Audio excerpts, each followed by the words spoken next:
Hello. അപ്പം നമ്മുടെ നർത്തനം 2K26 കഴിഞ്ഞിട്ടുണ്ട്. അപ്പോൾ അതിൻ്റെ കുറച്ച് ഫോട്ടോസൊക്കെയാണ് കേട്ടോ ആഡ് ചെയ്തിട്ടുള്ളത്. നമ്മൾ പ്രതീക്ഷിച്ചതിനേക്കാളും കൂടുതൽ കളറായിട്ടുണ്ടായിരുന്നു കേട്ടോ നമ്മുടെ പ്രോഗ്രാം.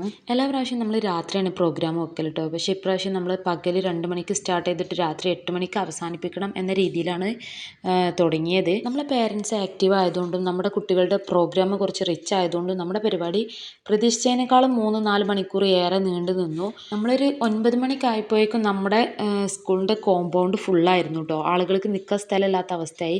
അതിന് കാരണം എന്താ വെച്ചാൽ നമ്മളെ പ്രോഗ്രാം അത്രയും ഹൈലൈറ്റ് ആയതുകൊണ്ടാണ് അത്രയും ക്രൗഡ് അവിടെ ഉണ്ടായത് കേട്ടോ. പ്രോഗ്രാം ഇനാഗുറേഷൻ്റെ പരിപാടി വെച്ചിട്ടുള്ളത് 6 മണിക്കായിരുന്നു കേട്ടോ.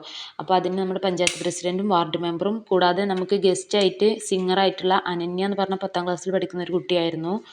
ആളെ പാട്ടാണ് ഇപ്പോൾ പാടിക്കൊണ്ടിരിക്കുന്നത്. അനന്യ 10th പഠിക്കുന്നത് ഞാൻ പറഞ്ഞല്ലോ. അവൾക്കിപ്പോൾ മോഡൽ എക്സാം നടന്നുകൊണ്ടിരിക്കുക. എന്നിട്ടും അവൾ നമ്മളെ ക്ഷണം സ്വീകരിച്ച് നമ്മൾ പറഞ്ഞ കൃത്യ ടൈമിൽ തന്നെ എത്തിയിട്ടുണ്ട്. ഇനാഗുറേഷൻ്റെ ഇടയിലായിട്ട് നമ്മുടെ കുട്ടികളുടെ ടാലൻറ്റ് എക്സാമിന് വിജയിച്ച കുട്ടികൾക്കെല്ലാം മൊമെൻറ്റോ വിതരണം ചെയ്യലും കാര്യങ്ങളൊക്കെ ആയിരുന്നു.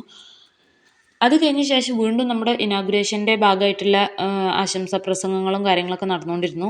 സാധാരണ എല്ലാ സ്കൂളിലും ഡാൻസ് ടീച്ചറെ വെച്ചിട്ടാണല്ലേ ഡാൻസും ആനുവൽ ഡേയും ഒക്കെ അധികം ആഘോഷിക്കൽ. കാരണം മേക്കപ്പിനായാലും ഡ്രസ്സിനായാലും ഡാൻസ് പഠിപ്പിക്കുന്നതായാലും ഒക്കെ അവർ വെച്ചാലേ പെർഫെക്റ്റ് ആവുള്ളൂ. പക്ഷേ നമ്മുടെ സ്കൂളിനെ സംബന്ധിച്ചിടത്തോളം അങ്ങനെയല്ല കേട്ടോ. നമ്മുടെ സ്കൂളിലെ പേരൻസ് തന്നെയാണ് ഡാൻസ് ടീച്ചർമാരും ഡാൻസ് മേക്കപ്പ് ഇടുന്നോലും പ്രാക്ടീസ് ചെയ്യിപ്പിക്കണോലും ഡ്രസ്സ് സെലക്ട് ചെയ്യണോലും ഒക്കെ. കാരണം നമ്മുടെ പേരൻസ് അത്രയും ആക്റ്റീവാണ്. ഡാൻസ് ടീച്ചർമാർ എങ്ങനെയാണോ പഠിപ്പിക്കുന്നത് അതേ രീതിയിൽ തന്നെ നമ്മുടെ പേരൻസ് മേക്കപ്പ് ഇടലും ഡ്രസ്സ് സെലക്ട് ചെയ്യലും ഡാൻസ് പഠിപ്പിക്കലൊക്കെ കേട്ടോ. ഇത്രയ്ക്ക് ആക്റ്റീവ് ആയതുകൊണ്ടും നമ്മുടെ അധ്യാപകർ ആക്റ്റീവ് ആയതുകൊണ്ടും ഒക്കെയാണ് കേട്ടോ നമ്മുടെ സ്കൂൾ ഇത്രയും ഹൈലൈറ്റായി പോയിക്കൊണ്ടിരിക്കുന്നത്. നമ്മുടെ തൊട്ടടുത്തുള്ള സ്കൂളുകളെ അപേക്ഷിച്ച് നമ്മുടെ സ്കൂൾ ചെറിയ സ്കൂളാണെങ്കിൽ കൂടി അവരുടെ പ്രോഗ്രാമിനേക്കാളും അടിപൊളിയായിട്ട് നമ്മുടെ സ്കൂളിൽ ഓരോ പ്രോഗ്രാമുകളും ഓരോ ദിനാചരണങ്ങളും ഒക്കെ നടന്നു പോയിക്കൊണ്ടിരിക്കുന്നുണ്ട്. ഇനിയിപ്പോൾ പഠന കാര്യത്തിലായാലും അങ്ങനെ തന്നെയാണ് കേട്ടോ. നമ്മുടെ HM ടീച്ചേഴ്സ് അതുപോലെ തന്നെ നമ്മുടെ പേരൻസ് നമ്മുടെ PTA MTA പ്രവർത്തകർ കുട്ടികൾ ഈ 4 ടീമും ഒറ്റക്കെട്ടായി നിൽക്കണോണ്ടാണ് കേട്ടോ നമ്മുടെ പ്രോഗ്രാമൊക്കെ എപ്പോഴും മിന്നിത്തിളങ്ങി നിൽക്കുന്നത്. ഈ വർഷത്തെ എൻ്റെ ആനുവൽ ഡേൻ്റെ ഫോട്ടോസൊക്കെ നിങ്ങൾ കണ്ടല്ലേ.